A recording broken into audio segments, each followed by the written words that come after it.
I'm Maggie. I'm a licensed clinical psychotherapist with degrees in psychology, theology, and marriage and family therapy, a national certification in dialectical behavioral therapy, and a national certification in integrative mental health. In this video, I'm not looking to diagnose anyone. I'm only willing to offer insight into situations like these.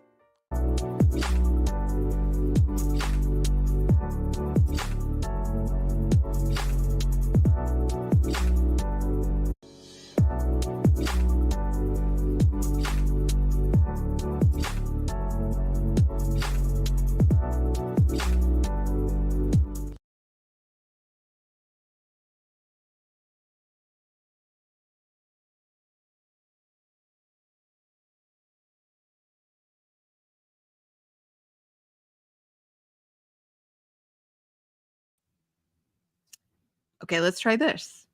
If you can hear me, put a 1 in the chat. I am having terrible mic issues. Hopefully you guys can hear me. My computer reset to an old mic that I don't even have with me. And it wouldn't pick up my new mic. Oh, yay. Okay, the ones are here. Thank you. And sorry for the replay gang that you had to deal with my technical issues in the beginning. So thank you everybody for your patience. So we're going to talk about the Khazars.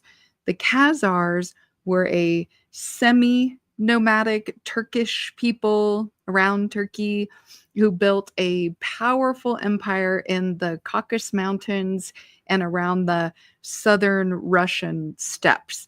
Now, for those of you who don't know, who maybe knew, who only come in sometimes, I always have just tons of notes in front of me. So when you see me looking down, it's to keep me on track. ADHD is a real B word. So I have so much information to go over today. I want to make sure that I stay on track because I will get off track. So they were this empire from the 7th to the 10th centuries CE, right, in the Common Era. Their empire set right at a key crossroads, right, all these trade crossroads between the Byzantine Empire and the Islamic caliphates. And then various Slavic and steppe tribes, of course, would go in and around. So these are the people we're going to talk about today. But first, let me say hello to some people because I do have the best live tribe on YouTube. Auntie is here first. Nina says hi with the peace sign. Adric is here, says it's on. He noticed there was a problem because I'm never late. I try to be so considerate of people's time. And I was already, as you can tell by my background, I am traveling. So I was already going to be a couple minutes late. And let me take this off. Oh, the technical difficulties. I was already going to be a few minutes late. And then, of course, I'm having all these mic issues. So, of course, right? Of course. Spain Man's here buckling up for this one. Y'all, Borgen is here. He says he's here early before YouTube takes it down, and they might. But greetings to you as well. All right. Let's see. Yeah, we had to work out all the technical difficulties. Leon is here. Oh, look, Leon with the super sticker. Yay. Thank you. And you know what that reminds me of is for anybody who knows who Nameless Protagonist is, if you follow or you enjoy watching Nameless Protagonist, I was on his live last night. We had a great time. It was a great discussion. We ended up talking for 2 hours. So, which if you've been here for a minute, I try to keep everything to an hour. But I did tell him if I get to talking, I'm probably going to talk for more than an hour. So, go and watch that video, give it a like. Nameless is he's so smart and he gets so deep and we have a lot of common interests. And so it was a great conversation about psychology and the Industrial Revolution and how we've got to where we're at and those kind of things. So Adric says, let's hear it for the dancing Maggies. Yay. Leon, okay, he's been watching Nameless video with me on it. Still has an hour to go. So he's an hour in. He has an hour to go. Indigo Flow is here. Hey, he says we talk about some Japhetites today. Maybe. All right. Universal Jones is here. Greetings. He says he's new. Heard you on Nameless. Yay. And had to subscribe. As a clinician myself, it was refreshing to hear your perspective. Salute. Well, salute to you as well. And welcome to the best tribe on YouTube. So, and shout out to the replay gang because my replay gang is pretty freaking awesome too. So, and sometimes, of course, the live tribe has to hit the replay. So we're going to talk about the Khazars. So their capital was in Atil near the Caspian Sea, and they controlled key trade routes, right? So I just talked about these trade routes were that's very, very important. And they controlled those trade routes, making them wealthy and very influential, right? What they said is what was going to happen. They were a multi-ethnic group and multi-religious. So it was not a religious empire. This empire, well, we'll talk about it. I don't want to give any spoiler alerts. Leon says, yes, and I am a brother that practices indifference. There's no gray area for me. I really enjoyed that topic. Oh, thank you, Leon. Thank you. And thank you for creating some buzz around it. It was great. And I think literally every human being can get something out of that conversation Nameless and I had. And I don't toot my own horn very much. So, but Nameless is great. And we had a great time. Leon says the Khazars were stuck between a rock and a hard place. And they made the most of it. So the most interesting part about the Khazars, right, is not their empire. Their empire especially in the beginning, was not that much different than many other empires, other than they controlled those key trade routes. Hi, Red Pill. Thank you for being here. So, what sets them apart in the beginning of their empire is that their elites, right, had a conversion to Judaism in like the 8th or the 9th century, right? This is towards the last couple hundred years of their empire, right? The reason behind it is debated, okay? So the first reason that we're given is this political neutrality theory, which they had the Christian Byzantines on one side, and they had the Muslim caliphates, on the other side. And so adopting Judaism, because the three major religions at that time, now remember, all the way up to today, the three major religions of that time were Christianity, Judaism, and Muslim. So Islamic, right? So if they adopted Judaism, it helped them avoid this being politically dominated by either side, because they were already established. So if they adopted it, they would be the new kids in that religious belief, right? So they had to go with the third option, okay? The second argument that we're given is this consolidation of power, right? If they had their own unique religious identity, it would unify their elites, their ruling class, and also helped create this separation from their subjugated people.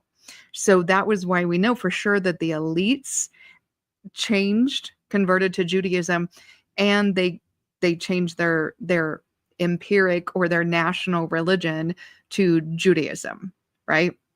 Is this consolidation of power that the elites now have this belief system and doctrine to get behind.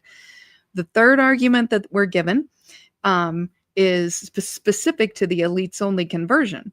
It's likely only that the royal court and the nobility of the empire, and when we say the royal court, we are talking about the elites, but it's like anybody with money, right? The royal court and the nobility formally adopted Judaism, not the entire population. This is the belief of that, right? So this is where things start to get interesting in the bigger picture. And I'm going to be very careful about what I say, and I'm going to have a statement at some point. So we're going to make it through this, okay? Because where things get interesting in the broader picture is that this is the first time that we've really seen a national identity wrap around a religious identity, sort of like weaponizing religion as a national identity, right? The Khazars were the prototype. This is the first time we really see that as how the elites are going to operate. Again, which is why we look into this elites only conversion. Leon says they had multiple priests debate their religions. Christianity, in my opinion, during that period was communicated for other environments and cultures. Islam, LOL. Well, no. Well, and there is that story, right? So they were trying to decide, what's going to be our national religion. Again, ask yourself, why did they decide that? Unity, right? And it's elites only. So they had, some Christian priests come in, and they had some Islamic people come in, and they had some, Jewish people come in. Explain your religion to us. You tell us, you make the argument, and then we decide, right? And then they chose Judaism at that time. But there's a real reason behind not choosing one or the other on either side of you to be unique, right? So when the Khazar elite, wealthy, chose Judaism, They were not, the plan never was, and it was never put out this way. And even the, you come and explain your religion beliefs to us and we'll figure out which one we want to do. It was never about any sort of spiritual awakening or trying to lead people towards a belief system. Sorry, eyelash. It was strategically adopting an identity to let them avoid domination, right? By these two imperial religious powers, right? These two powers were religious, okay? And so they needed to avoid that domination. It was political strategy. It was not about spiritual awakening and belief systems, okay? So the Christian Byzantines and the Muslim Abbasids were on either side. They had to pick a religion as strategy. So I already said that. But they had to also create this internal unity by distinguishing their elite class with a chosen religion that made them unique and made them sovereign. Okay? Because they could see what having a religious identity did for you as a nation. Okay? They also could control the narrative and have some legitimacy, since religion was already the tool of kingship, right? Like you had to get whatever religion's approval for the next king. And since kingship and law was based on religion in the neighboring systems, they saw it worked really well for them. So we're going to pick one that works for us. Y'all Borgen says, sounds like a tax category for a business. I don't disagree. So this is what set a precedent for later empires, right? You then use religion to define who is in and who is out, who is supreme. This is where we get supremacy, right? And who is not. And then this is also where we get treating belief not as a divine truth. They didn't have people come in to decide, well, which one most closely aligns with the truth of God and belief and like, no. It was statecraft, okay? Then they could also manufacture this chosen people narrative of the elites. Now the elites are the chosen people. And so they get this validation of their elite status, right? This is divine rule for nationalist claims. And this is where we first see religion as statecraft, okay?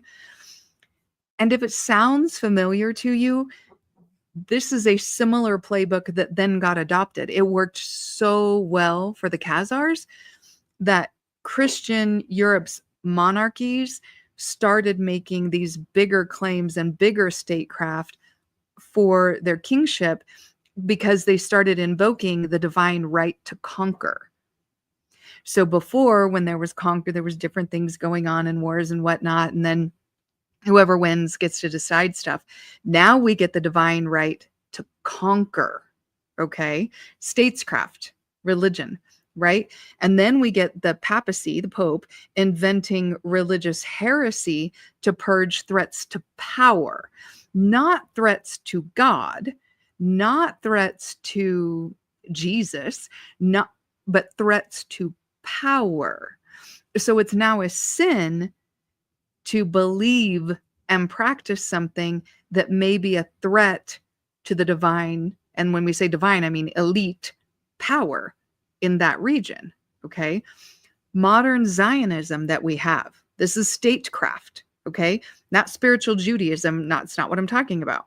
I'm talking about Zionism in the place that you know what I'm talking about. And I'll probably end up saying that word because modern Zionism is tying nationhood to this ancient tribal identity to claim this territory and to legitimize their claim. That's a move that theorists trace all the way back to this Khazarian strategy of religious identity as a weapon. Okay. Leon says, oh, wow, Jesus thought he could create sovereign nation. I don't think some like that. And the same story continues. Yeah. So the Khazar move was this early template for how you turn a religion into a nationalist infrastructure. You can think about the United States now, right? Something that when we get to colonial powers and modern nation states, they all do on an industrial scale. This is why we say the Khazars were the prototype, because any type of conquering, colonization, Zionism, all of that is all done in the exact same way that the Khazars did it. Adrian's here. He says, I'm here. Sorry I'm late. It's okay. I was late. So, we also, okay, so number 2, we have the formation of a ruling class that used religion as control, right? So Yahweh was not a universal God in the beginning. And for those of you who have questions, I'll answer those later. But in the beginning of religion and religious identity, Yahweh wasn't a universal God. Yahweh was a tribal, a little bit of a nationalist deity for a nomadic tribe, the Shasu. I guess I don't have to answer that. Go back and watch the Shasu video if you haven't already. Check my videos, watch the Shasu, okay? So Yahweh was never seen as a universal God, right? He was a tribal God. He was the Shasu's God, later into the Canaanites, into the Israelites. They kind of adopted Yahweh as their God. The Egyptians say that Yahweh was like the 13th son of Ra. He was a lesser God, okay? But Yahweh was later expanded to create this Abrahamic monotheistic religious empire, right? So it's still one religion. Judaism, Christianity, Islam, it's all Yahweh. They all believe it's Yahweh. And where you get into Muslims, where you get into Islam, they say Allah, right? But the Islamic religion has come out and said, we worship the same God that the Christians and the Jews do. We call him Allah. Okay. So this is why they're called the Abrahamic religions, right? Is because Abraham, right? Depends on which son, you know what I mean? And so it's sort of like a denomination. These are the Abrahamic religions, right? And so we can take monotheism and repackage them into an empire-sustaining religious force. And we can say, oh, they fight with each other, but they don't. They actually don't. And we'll talk about that a little bit too. Hi, Ra'el. Hey, I just said Ra. Ra and El were actually considered the highest gods. So, your timing is impeccable. So the Khazars, or more accurately, their elites, pulled this trick, right? They claimed a divine identity, Judaism, right? That distinguished them from the masses, not the masters, from the masses that they ruled. The people that they ruled were multi-religious. A lot of those people were Christian, pagan, and Muslim. Okay. So this separated the elites and allowed them to be able to do this. So they centralized power in this religious ruling class using the Torah. There's more than one version of the Torah. Okay. So probably the Babylonian Torah, some version of it, to administer justice, regulate behavior, and justify their hierarchy. So they, again, use this as state strategy, not spiritual enlightenment of any kind. Rael, yes. And so they position themselves above all of the religious chaos of the age, right? They're not going to be ruled by these religious arguments. They're using the religion. Adrian said, I heard it was the Talmud. What I looked up said the Torah. Knowing what the Talmud says, it probably did start that way. I will say after the fall of the empire and the move into the Polish region, they definitely switched to the Talmud. What I researched said it was in the beginning, it was the Torah, but regardless, once the empire fell and they had to establish elsewhere, they used the Talmud. Okay. So if you don't know about the Talmud, buckle up if you research it. So again, not religion as personal salvation or even nation salvation. It was religion as surveillance, tax collection, allegiance enforcement, and elite justification. It was strategy, right? Again, echoes everywhere. The British monarchs are the head of the church to this day, by the way. The caliphate's unifying religion with conquest, and theocracies built to preserve elite power, never to elevate the people. Never. Adrian says, buckle up. Exactly. Yeah. And if you have I don't necessarily want to say a weak constitution, but there's some stuff about little kids in there that if you have previous trauma, you probably just shouldn't read it. Maybe get a summary somewhere else. So the Khazar elite were one of the clearest early non-Abrahamic peoples. Like, you know how we talk about you have ethnic Jew versus religious Jew? That's because you have people who were Semitic Hebrew Israelites, and that is a bloodline, that is ethnically Jew. And then you have religious Jew. So these are non-Abrahamic people. These are they're just not in the bloodline. Okay. So ethnically, they're not Abrahamic, but they adopted this Abrahamic system for cold political strategy. It's just cold political strategy. Leon says they don't fight each other. They send their citizens in dummy missions. And this is why I look at World War I and II differently. Yes. Thank you for that. So, and that whole thing made them very dangerous, right? Because it showed how divine identity can be hacked, right? And then it's wielded like a sword, So the aftershock of these power theories that happened, right? So these are theories, okay? And again, I want to be very clear about what a theory is not a fact. A theory is kind of like an educated guess, okay? Like there's enough evidence for me to create a theory around this, but there's not yet enough evidence for me to prove it as fact, okay? So we don't dismiss theories, but we also don't say, well, that is a fact, okay? These are some theories that come up because of this history of the Khazars, okay? When we talk in conspiracy circles, and some of you know some of the conspiracies that we're heard, Kanye West has some viewpoints that a lot of people agree with. Again, it's a theory. And I tend to also remind people all a conspiracy theory is a theory about a conspiracy. It doesn't mean that it's woo-woo and made up, okay? Theories are very academic. And a theory about a conspiracy doesn't mean it's made up, all right? Because there are many, many times conspiracy theories actually found out they were true, okay? So the Khazars also come up when we look at history a little bit differently. So when we question how like Ashkenazi elites became powerful in Europe right after the Khazar elites resettled in Europe, right? And then it comes up when we talk about modern Israel, okay?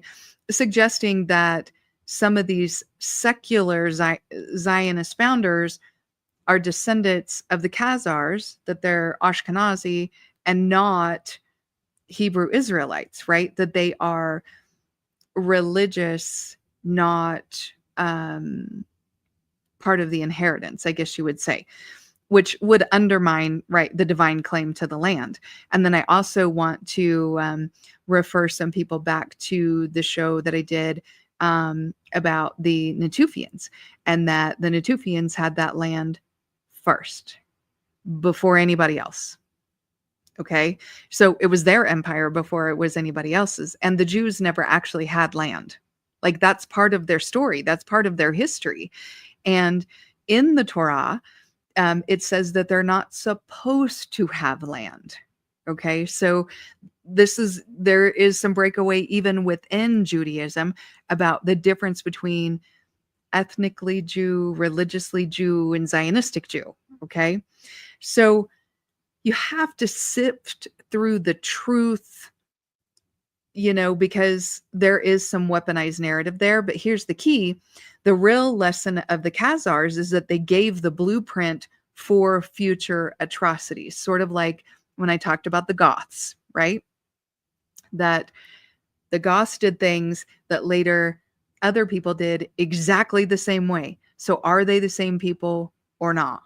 That's what we have to figure out, right?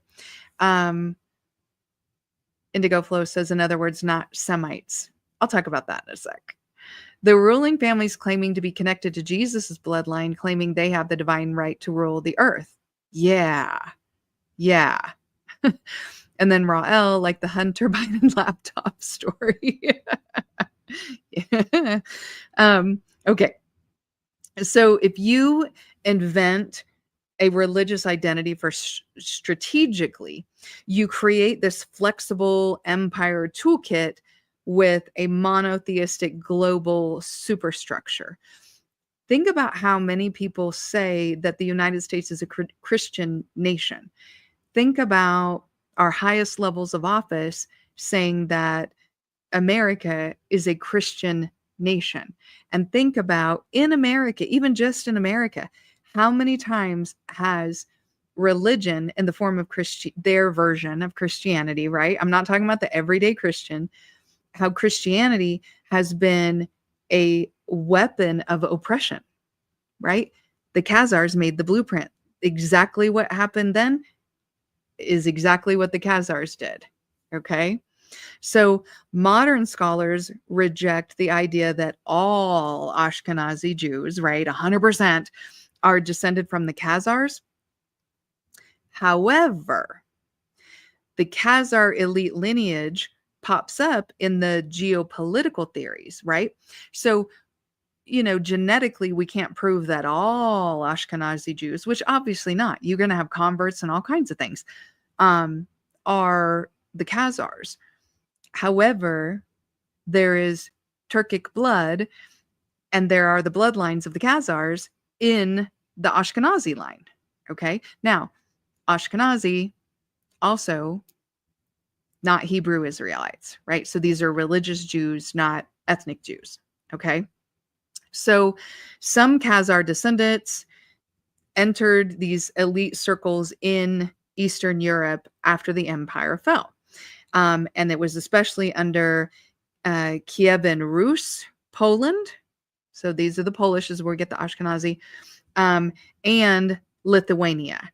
These are countries that later played huge roles in global colonization through their dynastic ties, right, with Germany and Britain. So they played huge roles. Okay. So the Khazars they became then, they still are, a symbol of how do you secretly build an empire, secret empire building, right? Religious reinvention and identity manipulation around a centralized idea. That is all the precursor and the playbook for all of the later colonial empire strategies. Okay. So if we talk about the stuff of empires, right? So the Goths, I referenced that. They were originally free tribal people of Eastern Europe. Okay. They got subsumed into Christian Rome, later some Germanic kingdoms, possibly these dynastic Ashkenazi Jews, and the Goths birthed the violent colonizers of Western Europe. We talked about that during the Goth show, so go back and watch it. If you feel like saying, nuh-uh, go back and watch it. The Khazars, who were once free, right? These were just multi people who were running the trade, right? They were the first people to charge tolls on a road, by the way. You're just there to do trade and you got to keep paying people, right? So the Khazars, once free and politically independent, end up becoming absorbed into these Eastern European imperial networks, okay? Possibly seeding elite bloodlines or adding to elite bloodlines And these bureaucratic strategies were all later used in European state building, the same exact strategies. This is why we cannot say, oh, no, they're not connected because of the geopolitical strategies. The same exact playbook is used, and they had to have been absorbed by some of the elite. Okay. Leon says it's nothing to take a whole bunch of indigenous women and produce children. It seems to be similar to how Zulus explain the South African mixed race people. Right. I recently had a talk about assimilation with somebody. Like, if you want to know who started and built an empire, then you check the DNA of that time period in that empire, right? You don't check the DNA close to the fall of the empire when there has been more assimilation, because empires become, just the fact that they're an empire, they become multi-religious and multi-ethnic, okay? Because people come in and out. So towards the fall of an empire is after everybody else has been coming in. So if you check the genetics then, you could come up with anything, right? To know who created the empire, who maintained and sustained that empire, you have to check at the building part, okay?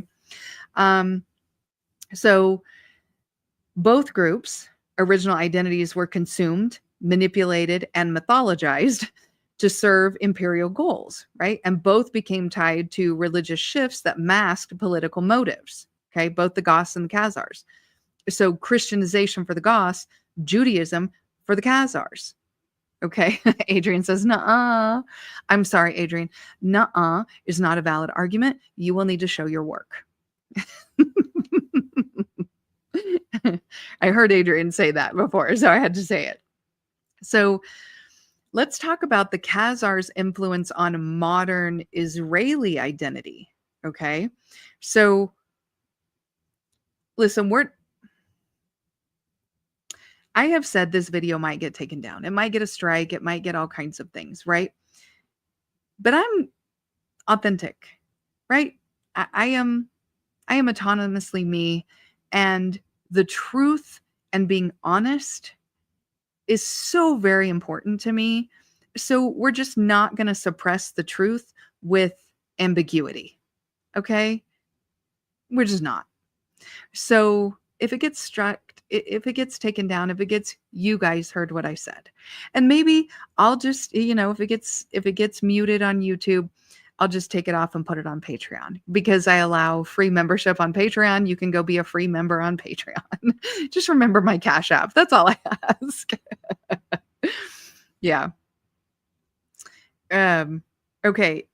So Leon says, I thought the Moors and the Egyptians were the first to make people pay the toll. They were not. They were not. At least from what I'm reading. Again, none of us were there, and we know how history gets manipulated. Okay. So I can't say anything 100%, but from what I'm studying, the Khazars were the first to do that. Indigo says, now, why would it ever get suppressed? Listen, you're going to make it get taken down if I answer that question. Oh, Adric says, yeah, you can download the video to an external drive. Yeah, if you have those apps, please feel free to do so. Okay. So the theory, right, that we're working under is that again, we're talking about elite bloodlines, right? Some Ashkenazi Jews, especially in Eastern Europe, most notably in Eastern Europe, descend not from Israelites, but the converted Khazars. Okay. We have some genetic evidence for that. It severs the bloodline link between modern and Israeli citizens, especially the secular or the Eastern European descended Jews, and the biblical Hebrew Israelites. They're two different people, right? One is a religion, one is heritage, okay? And it undermines the Zionist claim of returning to the ancestral homeland, because it wasn't your homeland, right? you were never there. and your lineage, unless you go back to first man, unless you go back to Adam Kadmon, the first man, you've never been there. You know nothing about it, right? So what is legit? Okay. So there's genetic diversity in the Ashkenazi populations, right? Clearly, factually, not all of them descended from the Levant. okay? The Hebrew Israelites, right? In fact, a majority did not descend from the Levant. They were not Semites. So that's the answer to that. They are not Semites, okay? They cannot claim to be a Semite because of their religious belief. They are not Semitic, okay? Mainstream scholars accept that there is Khazar genetic admixture in the Eastern European Jewish populations. They are there. That's where they went, and they were the elites, and they mixed in. That is genetically proven. What's another thing that's legit? That Zionism has always been a political movement, not a religious one, right? It latched on to this ancient narrative to justify nationhood, okay? Much like, or exactly like, the Khazar elite did, okay? So what is the real link there? The Khazar method, okay, is the link. The Khazar method of using Judaism as an identity firewall. Feel free to use that statement. Using religion as an identity firewall lives on in Zionist statecraft. It's in their religious symbolism, and that symbolism is deployed to establish their sovereignty, right? Their military, this is supposed to be a religion, military identity, and most importantly, their moral exceptionalism. So we're using our religious identity to do the most heinous things while claiming to be a victim, when you actually have no genetic ties to being one of these Semitic peoples. So it's conflating the two and using it as a religious identity firewall. The strategic use of this divine heritage for this territorial and legal legitimacy is Khazarian. It is Khazarian because that's what they did. They legitimized theirself through this religious identity firewall. Adrian says, what's fun is to watch even individuals like Noam Chomsky twist and turn when asked about Khazarians. Right. Right. So this is why the Khazar hypothesis is so inflammatory, okay? Not because of what it says about ancestry, but because of what it reveals about manufactured identity as a state policy, okay? Indigo Flow says, yeah, kiss this live stream goodbye. Listen, I just want to tell the truth. And there's a reason. And when let me find my statement. Maybe this is a good time to make the statement because I'm so far in.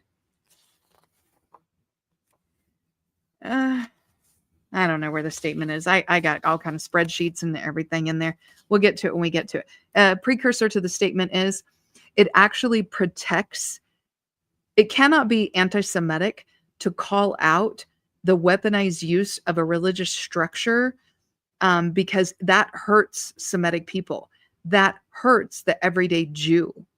Zionism hurts the everyday Jewish people. It hurts the people that are in that bloodline. It actually hurts, the poor average Joe Ashkenazi Jew who doesn't know any of this stuff and is just trying to be a good person, who is using Judaism as spiritual enlightenment. Using all of those things is inherently in and of itself anti-Semitic. So calling it out is actually, it cannot be anti-Semitic to call out anti-Semitic practices. So that is my statement about anybody who wants to call this anti-Semitic. Okay. So there is these conspiracy theories, right, that talk about banking and global elites and those kind of things. That part, that connection, that theory lives at the intersection of this historic trading power. That's what the Khazars were, right? And we find them and their blood and their ideas and their power plays in these modern day systems, if not also the people in charge being of that religious faith. So, if it walks like a duck and it quacks like a duck and it, looks, it's a duck, right? So if we look at the intersection of those historic trading powers, their diaspora networks, how they network out, and the early financial systems, it looks like elite theory. It totally looks exactly like elite theory. Okay. Rael says, my Jewish literature professor told us there is no proof concerning their origin story. Shocked me to hear him say it. Indigo Flow says you can't be anti-Semitic against a Japhetite. I don't even know what that. I haven't even heard that word. And here I did all this research and I don't remember this word. You may have to put the definition in the chat so we all have it. Adrian says, not to mention that the Jewish people don't have a monopoly on being Semitic. Yeah, Semitic is a region, right? So you can't claim that anybody who's not Jew is anti-Semitic because the Semites are a whole region, right? Leon says these indigenous women who had children out if the need for survival or by force or whatever else reason creates an argument for continued identity while simultaneously creating the future for elites. I agree with that. Oh, yeah, Indigo's talking to Rael. Okay, so when we look at the intersection of that historic trading power, their diaspora networks, and then the early financial systems, what do we know about that? So what we know is that the Khazars ran massive trade networks between China and the Byzantine Empire. So these are huge, okay, including the Silk Road. They ran them, right? Not just use them, not just were in the vicinity. They ran these trading networks, okay? Let me just agree with Adrian Hicks right here. You just pay this woman. She's going to need it after this. Hopefully I don't get demonetized. But you know what? The truth is the truth is true. So thank you so much. And again, thank you, Leon, for the super sticker. Thank you, Adrian. I appreciate you so much. I'm just going to leave it up there. Okay. So we know it's proven. This is fact. The Khazars ran this massive trade network between China and the Byzantine Empire, including the Silk Road, right? They made profits off of tolls, tariffs, and inter-empire deals, not unlike modern finance states, right? Think Switzerland, London, Dubai, all of them do the same. It's the same playbook, okay? Their power never came from conquest. It came from controlling flow, the flow of goods, the flow of money, and the flow of people, i.e., capitalism. This is the invention of capitalism right here, is that you don't have to create an empire off of conquest. You can create it by controlling flow. And you can be your own empire in and of itself, creating your own internal empire by helping other people build empires through controlling the flow of goods, money, and people. Okay. Indigo Flow says Semitic, descendant of Shem. Japhetic is the descendant of Japheth. Oh, okay. Hamitic is the descendant of Ham, the three sons of Noah. Yeah, and when I do the bloodline show, we're going to talk about that there are 5 bloodlines. Glasses just moved. There are 5 bloodlines, not 3. But we're told there are 3, and there are 5. Okay, and that the ones who the nations are tied, the Abraham, or I'm sorry, the Noetic bloodlines, the nation states that they tie to each one is actually probably not quite correct. Because these other 2 bloodlines get thrown into Ham when they were actually never attached to Ham. Anyway, I don't want to do the whole bloodline show because I have receipts for that too. Spainman says the money changers. Yes. Adrian says controlling flow of money equals bank math, bitches. Bank math, bitches. Oh, I cussed. Sorry. Okay, so this is the invent of capitalism. That is where capitalism came from, is Khazar. Again, this is when I say it's the same playbook. over and over and over and over and over again. The same playbook. Okay. Oh, thank you, Adric. That's so sweet. He's giving me the highwayman tax. Yeah, that's what they were. Thank you so much, Adric. I appreciate you so much. Oh my gosh, guys. Thank you. Just thank you. So after the fall of the empire, the Khazar elites migrated west, right? Some merging with the early Jewish merchant guilds, right? Which is what we call the Eastern European elites, right? So we know some of them did. Genetically, some of them did, right? Because the admixture is still there. The genetic is it's still there. So it's not one or two, right? So those groups, those merchant guilds, right, became financially essential to the monarchies. So all of a sudden, now the monarchies want to do the same thing that the Khazars were doing when, the Khazars became part of the Jewish merchant guild. Okay. So they're essential to these monarchies, not as lords, but as middle tier power brokers in this tax collection, the lending, and the, enforcing diplomacy, right? Controlling the flow. Okay. This is the prototype of the later Rothschild type narrative that we see. Okay. It all the timing flows in. Okay. So now I want to know. What did Rael say? Oh, origins are in Europe. Okay. Yes. Yeah. Sorry. I shouldn't get involved in other people's conversations. I apologize.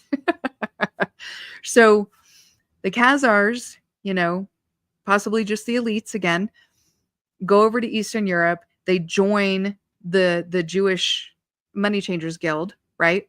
Then all of a sudden, the monarchies want to use the same Khazarian using religion as an identity firewall, right?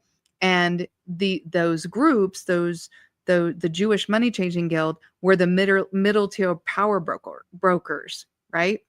For saying divine right of rule. Do you see how all this is tied together? So are the modern bankers the descendants of these Khazarian people, right? That's always the question, right? That's always the question. Now, the thing is the proof in the pudding? You know what I mean? So modern banking uses that same Khazarian structure. They're a stateless elite, right? Like I told you, Dubai, Switzerland, those places, they're a stateless elite. They have a religious and secular dual identity.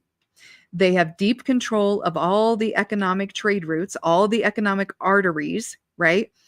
And there's this fluid cultural adaptation for survival, right? That's how modern banking works, okay?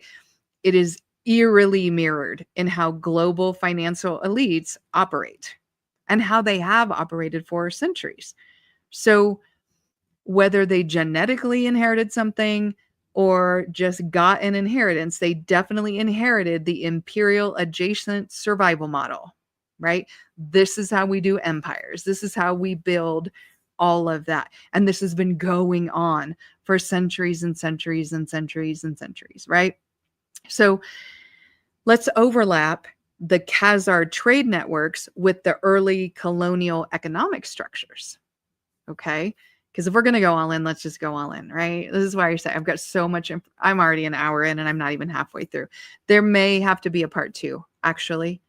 We can do a part 2 next Sunday because the one I was going to do would actually be a part 3. And there's so much information. I have so many graphs and receipts to give you guys that we may do a part 2 and a part 3. Maybe on Patreon if I get taken down, but Rael said this is why they use capitalism and communism as strategy to maintain their position.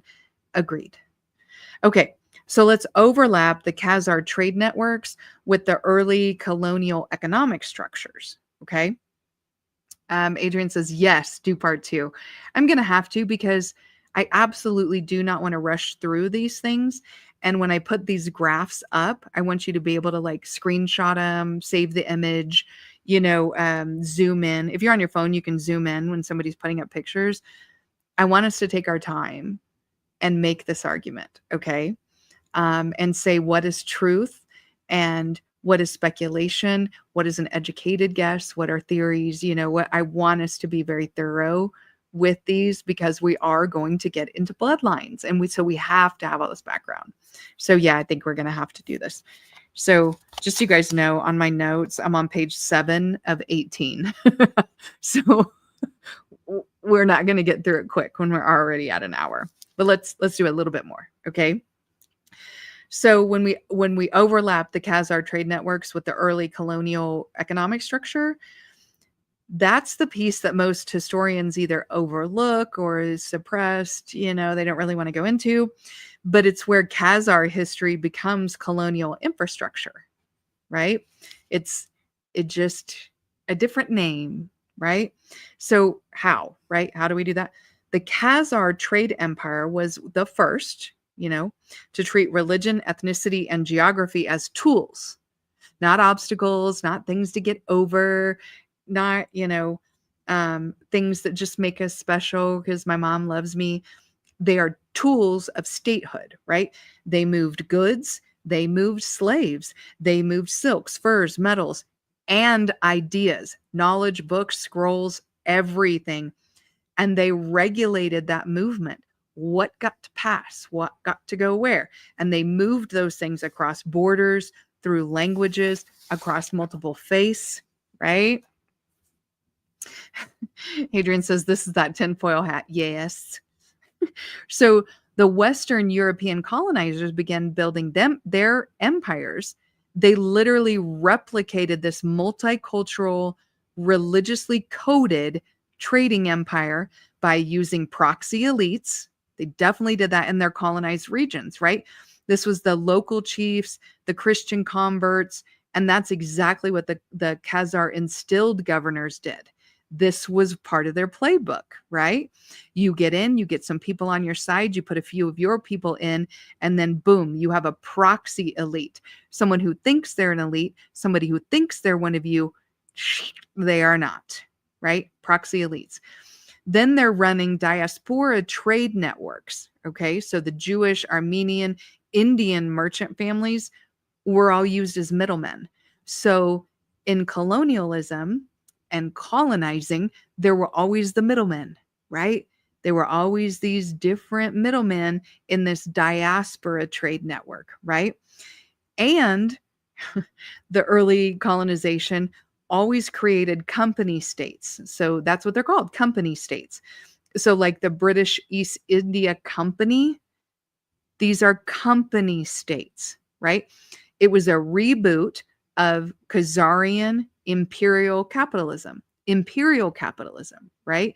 It was a decentralized power with a religious moral justification, financial domination, and just logistical superiority because of this diaspora trade network that is foundational to the Khazarian elite.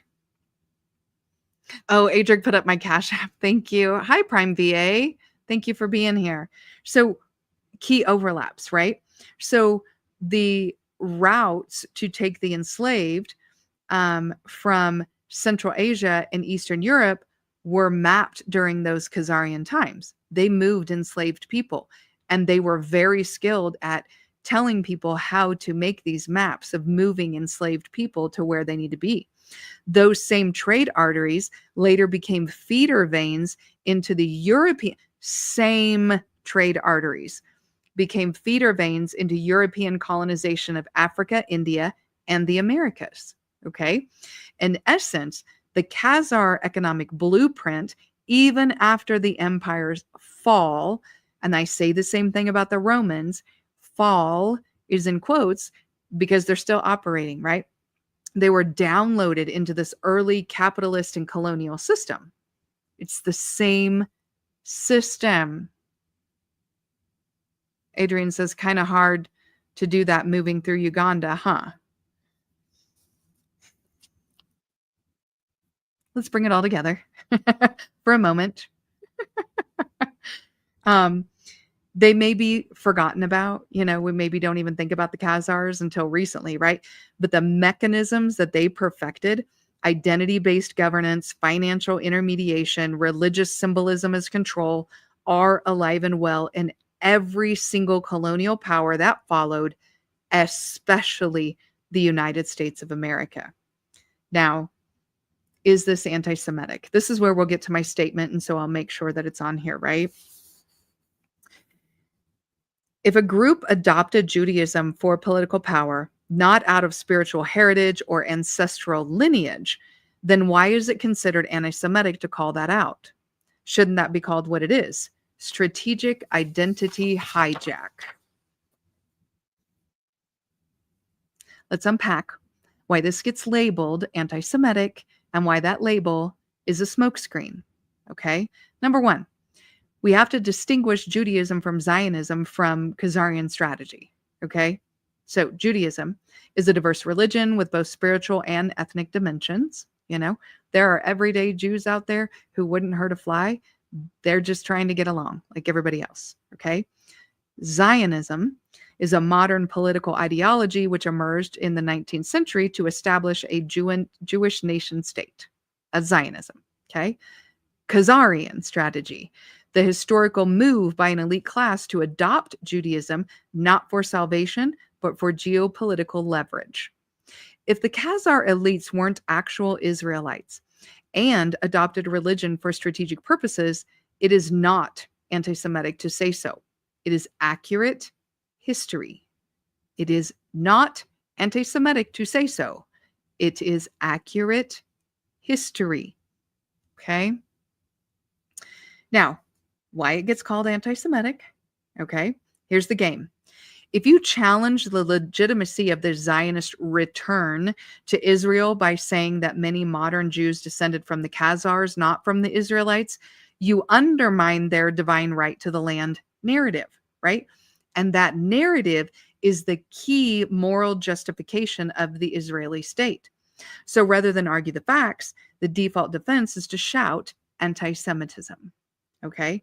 It isn't about what I'm talking about, nothing that I'm talking about, and what most people talk about, not all, but most, isn't about hatred of the Jews, right? The average common, the average Joe, right? Or Abraham, right? It's not about that. It's about the structure, the system, the measure of control. So this is the time I'm going to say, not all Jews, like people say, not all this and not all that, because they don't have any power either. This structure actually hurts the everyday average person who's a Jew, and it for sure hurts the actual Semitic Jews, the ethnic Jews. It definitely hurts them. And so this is not about hatred of Judaism or the average Jew. It's about shutting down the critique of a power. It's about shutting down and critiquing a power structure that hides behind religious identity, right? I am not attacking Judaism as an individual form of spiritual growth and practice any more than when I talk about Christianity, I'm attacking, the average Christian, right? I am attacking a historical manipulation of Judaism by an elite group, which later got woven into many nationalist and colonialist playbooks. That's what I'm talking about. So what's really going on? I'm going to call it like it is, right? If the Khazar elite used Judaism the same way the Vatican used Christianity or the British Crown used divine monarchy, all of those things as a tool of empire building, then pointing that out cannot be anti-Semitic. It's not. It's exposure of elite power using sacred identity as a camouflage. Calling that anti-Semitic blurs the line between Jewish people and elite manipulators of religious identity, which ironically does more harm than good to Jewish people.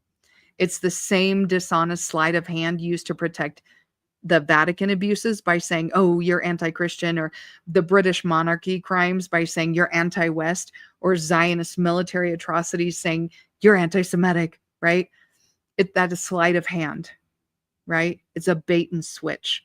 I'm not condemning a people. I'm calling out a power that weaponized identity for conquest. And then it demanded immunity from criticism by invoking oppression, right? Let's be blunt. It's just historical literacy, right? If you call out the Vatican for using Christ as a cover for conquest, no one screams anti-Christian. If you call out the Khazar origin claim behind Zionism, the panic is not racist. It's not anti-Semitic. It's about that you actually are making a claim to a heritage that is not yours. So we will start part 2 with a specific word for word disclaimer, right? And then we'll start to get into maybe some Rothschilds and a little bit more of this Khazarian empire and how it moves forward. Oh my goodness, there were so many comments and I was missing them. Nameless, hi Nameless, thanks for being here. I was shouting out your channel and our show. Nameless says the breadcrumbs will lead you to why the noble Drew Ali was in the type of time he was in about this. He was removed from the chessboard for it, and now we get a talented 10th and pseudo elites to the Silk Road Khazarian modality. Go look at the history of the McCormick family and company. Raul said, like I said, it ties to the concept of divine right to rule because of the chosen people motif. Yeah, absolutely. Nameless goes on to say, at the core, Zionism plus Jew Hebrew have nothing to do with each other. Yeah, it's diabolic how this is never made clear. Well, I'm going to try to make it clear, and whoever hears it, and then you can use these same things in conversations with other people, right? Indigo Flo says, I'm not moved by charges of anti-Semitism because I know them folks ain't Semites, in my honest opinion. That term should have never left Germany or been transliterated to English. It doesn't apply. Yeah, I hear that. Indigo Flows says, and I can't put my finger on it, but I sense there is something to people pronouncing it Semitic when it is spelled Semitic. You know what? There might be. Let's think about that. Bring that to part 2. If you find anything, bring that to part 2. Adrian says Malcolm X spoke about the anti-Semitism smokescreen as well. Oh, I love that. We may have to show a clip. Adrian, if you can find that when we do part 2, if you could post it up in the chat and we can watch a clip about that. If we can find it. I mean, so many things are being taken down. Leon says also the ish. Right. When did we go from being called Israelites? When did we go from people being called Hebrew to being called Jewish? It's a good question, and we'll talk about it. Okay. I want to be very respectful of people's time, but I did go about 10 minutes over because I was late today. So I appreciate everybody so much. Oh, look here, Adrian. Pup cameo before the possible removal. Yeah, we shall see. We shall see what happens with these. And if it ends up over on Patreon, that's fine. Adrian says no problem. Easy to find. He'll get us the clip. That's great. Indigo Flow can look for stuff about the change in wording or pronunciation, right? Nameless says, when you learn how Zionism has its fingerprints on the murder scene of Black nationalism, the likes of which would have put Haiti in the map as a real Black republic, it gets infuriating. I don't doubt that. Rael says, Dr. Clark, the elements that went into the creation of the Abrahamic religions comes from Egyptian cosmology. It didn't just show up out of nowhere. True. And I've talked about that before, how Moses, moved those elements out of Egypt and that it later became the Abrahamic religions. Nameless says Booker T and Garvey tried to course correct. Yeah, for sure. Okay, we're going to keep it to an hour. We will have a part 2 next Sunday. I will get that posted up. This coming Wednesday, we're continuing with the Book of Knowledge, the Keys of Enoch, and making that very esoteric book more understandable and in the common vernacular, right? Making it not soteric. This upcoming one is going to be pretty interesting, but here today or tomorrow, the full readings will be up, so you guys can get the full readings done if you like to do that. You don't have to; it's not necessary. And then we'll have the full breakdown on Wednesday. So that's coming up. Then we'll have part 2 of Who Are the Khazars next week. I hope everybody has a great weekend. And just as a reminder, I love you, I miss you, and you're my favorite.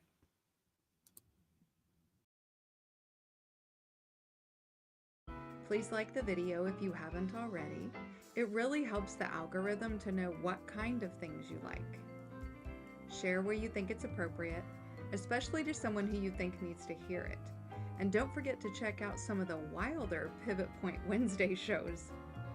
And last, don't forget to subscribe if you haven't already, especially if you want to break down complex concepts that make the esoteric not soteric, helping you on your journey to become your most authentic self.